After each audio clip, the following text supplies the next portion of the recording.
Alors Bruno, on va d'abord clarifier quelque chose, parce que quand on parle de volley, souvent on nous pose cette question, on va envoyer tout de suite les images, qui fait quoi dans ce club? Parce qu'on vous voit sur les matchs avec Fabien Pelk le plus souvent mener les temps morts alternativement, avec des préoccupations peut-être un peu différentes. Qui est le maître à bord? C'est vous, et puis que fait Fabien dans cette histoire? Alors, on a eu des adaptations en fait depuis le début de saison. Ça, il faut savoir que Fabien nous a rejoint à la fin du mois de novembre, il me semble. Il a fait un match contre Villefranche Et il s'est blessé tout de suite. et il s'est blessé. Et à ce moment-là, on s'était retrouvé. Enfin, moi, en fait, en tant que cadre du club, je me retrouvais seul. En fait, pour gérer, en gros, ça va, le SAS Volley, c'est de l'école de volley, donc les moins de 10 ans, jusqu'à l'équipe première de National 2. Et en dehors de l'équipe cadet, j'ai entraîné toutes les équipes du club. Donc l'école de volley, les benjamins, les juniors, l'équipe de régional 1. Donc, Sans clonage, hein, vous tout seul? Oui, seul. Donc c'était vraiment une charge de travail très lourde et quand Fabien se blesse, on a une discussion assez longue où il me dit écoute, je suis un petit peu embêté, je viens de débarquer, j'arrive avec un statut pro, du coup je me blesse, je peux pas faire grand chose, est-ce que tu penses qu'il y a moyen que je rende service d'une autre façon? Et oui, en fait, il y avait des possibilités. Bon, on a eu c'était des discussions longues, hein, mais on sentait qu'il avait envie en fait de s'investir un petit peu dans l'entraînement. Donc j'ai dit écoute, moi je crois sous le boulot. En fait, il y avait le mardi, le jeudi et le vendredi soir où je passais d'une salle à l'autre avec le sac de ballon. Enfin, c'était vraiment lourd. Et donc en fait, il a pris la gestion des séances de l'équipe première qui se chevauchait à chaque fois avec l'équipe de Régional 1 qui avait des ambitions, enfin qui les a encore d'ailleurs. On va en parler dans un instant, oui, bien sûr. Voilà, donc il gère Coup de main la semaine et le week-end lors des matchs. Et le week-end, il joue et je manage. Mais quand il jouait pas, c'était un management partagé, c'est ça ou... Alors quand il jouait pas, on va dire que moi je prenais plutôt des infos sur l'équipe adverse. Voilà, ensuite on échangeait. J'ai dit écoute, moi j'ai repéré ça et donc c'était lui qui faisait que le message passe. D'accord, mais vous êtes redevenu le roi du vaisseau amiral, hein, oui. On va dire ça comme ça. Allez. Alors, on va parler de votre saison, Bruno. On parlait de maintien tout à l'heure. C'était quand même pas du tout l'objectif a priori. L'objectif, on le rappelle, c'est de remonter en 2 ans. Donc, Oui, la c'est première ça. année, si possible, c'est comme ça. Ça Oui. évite de se mettre trop de pression la deuxième. Ben, ce ne sera pas le cas, malheureusement. Non. Qu'est-ce qui fait que cette saison n'a pas ressemblé à ce que vous souhaitiez? Alors, évidemment, il y a le premier facteur, c'est les blessures. Ça, c'est certain. Ouais, on les a accumulés quand même depuis le début de saison. Bon, il y a des moments comme ça dans le sport co, sport individuel d'ailleurs. Ils disaient qu'ils sont à 15 jours d'une échéance forte. Et comme par hasard, c'est là que ça commence à lâcher un petit peu de partout. Vous avez le même chat noir, hein, visiblement. Et nous, c'est exactement ça. Je crois que j'ai vérifié un petit peu sur les feuilles de match, parce que j'ai essayé de préparer un petit peu mon intervention. On a fait un match avec l'effectif au complet depuis le début de saison. Donc on doit être à 18 ou 19 là. Voilà, je pense que ça résume tout. Après, je pense qu'on a une petite faute dans le recrutement sur un poste clé de réceptionneur, donc un joueur qu'on avait pris à Tours, qui était stagiaire pro sur le poste de libéraux et qui s'est révélé pas être à la hauteur du tout. Je maintiens vraiment sur un secteur clé. C'est-à-dire, si les réceptes elles n'arrivent pas, on ne peut rien faire derrière. Donc il a fallu qu'on trouve des solutions. C'était pas un vrai réceptionneur, on va dire, de métier depuis toujours quand même. Ah, si, il jouait, il était au centre de formation à Tours sur ce poste-là. Donc après, il a fallu qu'on fasse des adaptations en interne. Et ça a été long à mettre en place. Ensuite, les blessures de Jurek dès le début de saison, qui manquent les 2 premiers matchs, ou les 3, il me semble. Ensuite, ces obligations professionnelles qui font qu'il part travailler sur Paris, donc il n'est plus là. Ça a été vraiment une saison dure. Et malgré tout, c'est vrai qu'on avait encore le maintien en tête jusqu'à hier, et on est quand même 4e du classement, quoi. Donc le premier objectif, c'était les 3 premières places, donc on n'est pas si loin. Voilà. Alors c'est vrai qu'il y a eu cet enchaînement malencontreux et bien évidemment de blessures, mais on le dit quand même depuis des années, dans les moments clés, souvent il manque du caractère à cette équipe. Vous le dites vous-même aussi. Hein, oui. Et ça veut dire quoi? Ça veut dire que vous avez des bons garçons, mais vous manquez clairement de guerriers, il vous manque 1 ou 2 joueurs charismatiques, c'est ça ou...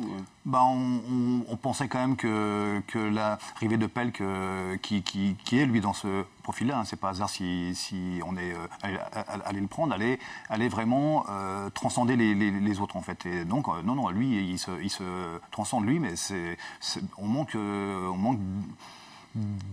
d'esprit de compétition, de niaque, des petites choses qui font qu'à 23-23, la balle elle tombe dans le camp de l'adversaire et pas dans le vôtre. Et ça pèse lourd. Ça a été très très marquant sur vos dernières prestations à domicile. Vous avez fait les bons matchs notamment, et puis 28 partout, basculé 2 fois. C'est exactement ça contre la CBB il y a 3 semaines, qui était deuxième et avec qui je pense on fait jeu égal. Vous avez récolté un 3-0 sec à la seule lecture. Et 25-23, 30-28 et 26-24. Absolument, en ayant les balles de 7 dans chaque set. Exactement. Et c'est pire que ça. Et c'est plus du hasard. En menant 24-19 dans le premier set, on a eu un coup de chaud dans le même genre à Rion, où on mène 23-18 et ils reviennent à 23-23 et là on est allé chercher. Donc là, c'est plus une coïncidence, c'est plus du hasard, c'est quand même qu'il y a un petit manque de sérénité, de maturité, de caractère. Ouais, c'est bizarre, pourtant on a quand même un effectif qui est composé en grande ligne de joueurs qui ont évolué au moins un cran au-dessus, c'est-à-dire en National 1, c'est le cas pour Brankovic, pour Charbonnel, qu'on voit le numéro 9 à l'image, Seb Pellissier le numéro 7, voilà, qui était pro lui, Pelk pro. Voilà, donc. C'est vrai que sur le papier, votre équipe est quand même bâtie pour le niveau supérieur, c'est certain. Ouais.